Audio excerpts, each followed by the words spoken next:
Hi guys, Bran here. I just wanted to talk a little bit more candidly today.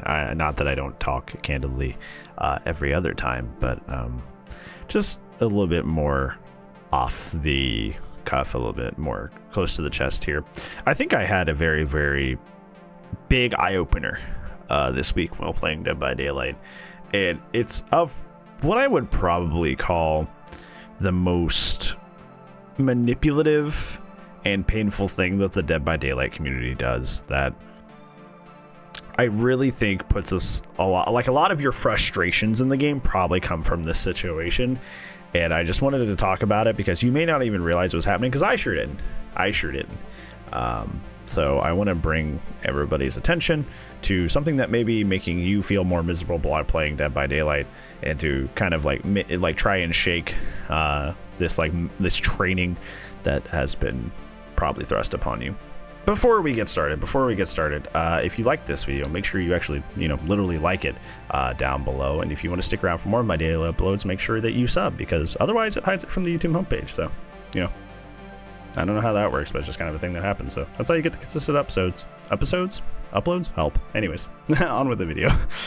I mostly watch Survivor streamers, because I play killer, like, that's mostly what I do. I play killer like almost 20 hours a week.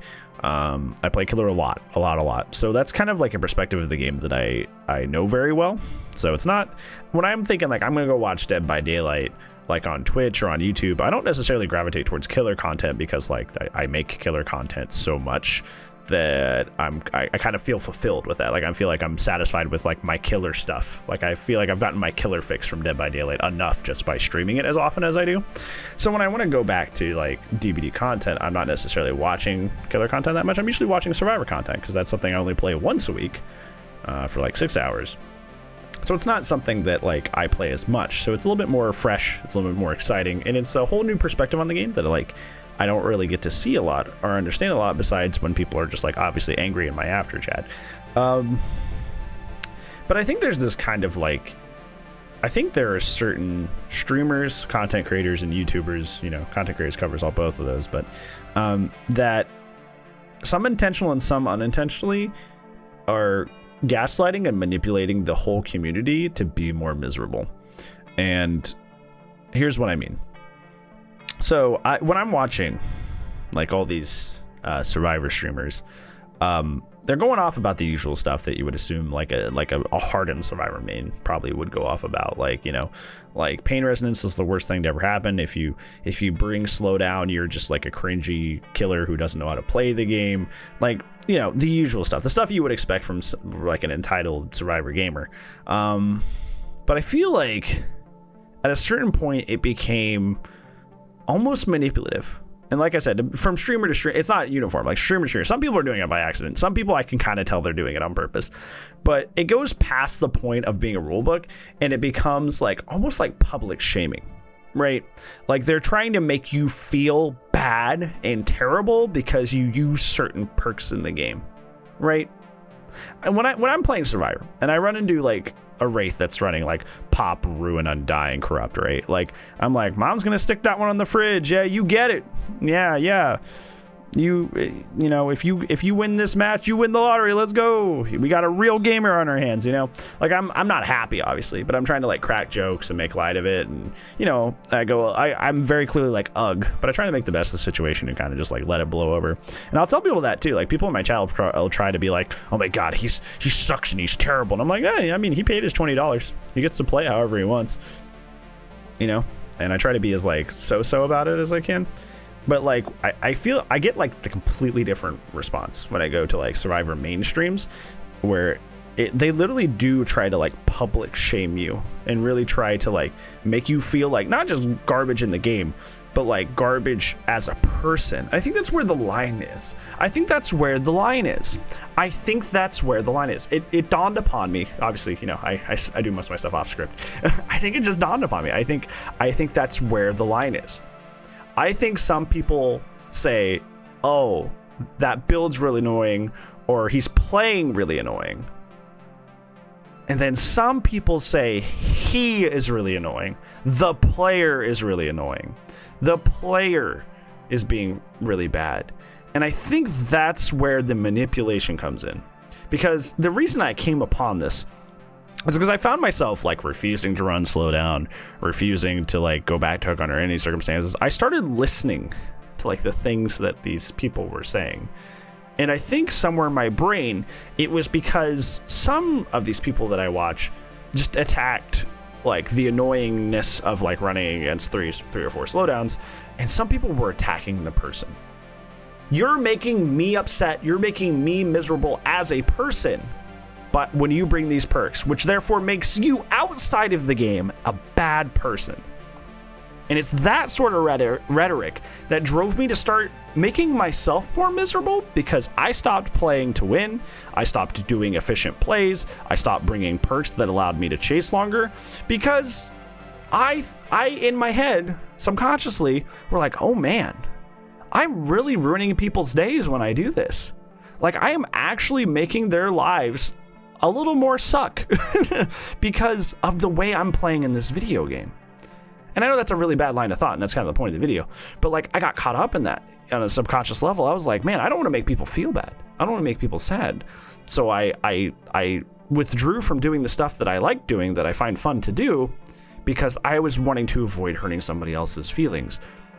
But like, what ended up happening was I was just getting like landslided every match, and they were teabagging on me, they were clicking at me, and I was getting like made fun of in after chats, and it was just like, I'm just not having fun anymore. Like, yeah, like I don't mind like not winning matches, but like at a certain point, I was just like not even chasing people, and like everybody was just like landsliding me, and I just like realized I was making myself so miserable following all these like rules that people had set up. And I literally made a video, like I really recently made a video called like literally labeled "Burn the Survivor Rulebook," and then I found myself like closely following the Survivor Rulebook because there were people that I watched stream that made it personal. They made the game personal. They made it about, hey, if you do these things, these personally hurt me and affect me in a bad way. And in my head, but without even my permission, it was a subconscious thing. I was like, I don't want to hurt people's feelings, so I'm going to stop playing that way.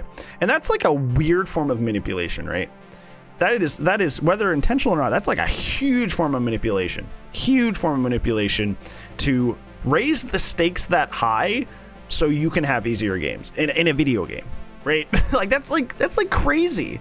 Like that people like successfully emotionally manipulated me into making myself miserable so they could have easier time in a video game.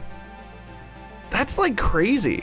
That's absolutely crazy. How deep do you have to be into this game that you're like literally taking it to that manipulative and annoying of an extent, and disregard of people's extent, because you're having a rough time in the video game? This is like why I made those videos where I'm talking about like, if you're absolutely miserable in Dead by Daylight, like you need to get out of here.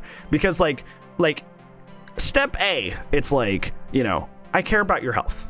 You know, and if you're not having a good time, I want you to like have a good time. I don't want you to be sad. Even if that doesn't mean you're playing the game that I make content for, you know. But like the dark side of that, the sad part of that, is you end up like these people in these situations where they're literally like, they start emotionally manipulating you because they're having such a bad time in the game, the way the game is currently, that they start doing like really toxic and manipulative tactics to try and like either justify themselves or manipulate you into having a worse time so they can have a better time. And that's really crazy, isn't it? Like that's really out there. That's really bad and really not good. That is wild. Over a game. That is something else. And it took like and I talked about it with my chat. My chat's like, why do you care? Like, you're having fun playing the game, and we're enjoying watching you play the game. Like, just play the game. Like play how you normally would. Who cares? Like, if you're in a situation where like Dead by Daylight means so much to you that the way that it's played, you feel the need to emotionally manipulate other human beings to have fun in the game, like that is nutty. And that is not up to you as the other end of that scenario to make that better for them. It's really not. And I don't know, I guess I'm just kind of astonished that like people would go to the extent of emotionally manipulating other people to have better Dead by Daylight matches. Like, that sentence left my mouth. People emotionally manipulate others to have better Dead by Daylight matches. Not kids. Not like 15, 16 years olds. We're talking like full-grown adults who should know better. We're not talking dumb teenagers who don't know what they're doing. We're talking like full-grown adults are manipulating other people. Emotionally manipulating other people to have better games than Dead by Daylight. This is the weirdest community I have ever been a part of. Weirdest community I've ever been a part of. But yeah, TLDR, if you want a takeaway, like a takeaway from this, make sure that when you're out there in the DBD community, be on the lookout for people that are like making it personal. Making it personal. It's okay to be like, I hate Dead Hard, or I hate Road Undying. That's fair. They're super strong and kind of don't have a lot of counterplay. Super fine to be super mad about that. But like, be careful about those people out there that go, wow, he's a piece of garbage because he runs Road Undying. Wow, that person is a mean, terrible person because they run Dead Hard. Watch out for those people that make it personal, because they're doing it on purpose and they have an end goal. Or they're doing it emotionally and they don't know the extent of the damage they are causing by doing that, which is also not good. Also not good. Both of these things are really bad. Do not endorse, do not accept the behavior of those content creators that make it personal over a game. Do not. So stay away from those. Don't try not to get wrapped up in it like I unfortunately did, where I was like, oh my god, am I actually hurting people? And I was like, no, it's just they just want you to follow the rulebook so they can have easier games. So yeah, hopefully you learned a lot from this, friend. I appreciate you so much. I don't think I have anything else for you. So thank you so much for watching, friend. I'll see you in the next video. And if I don't, I'll see you when I see you. Goodbye.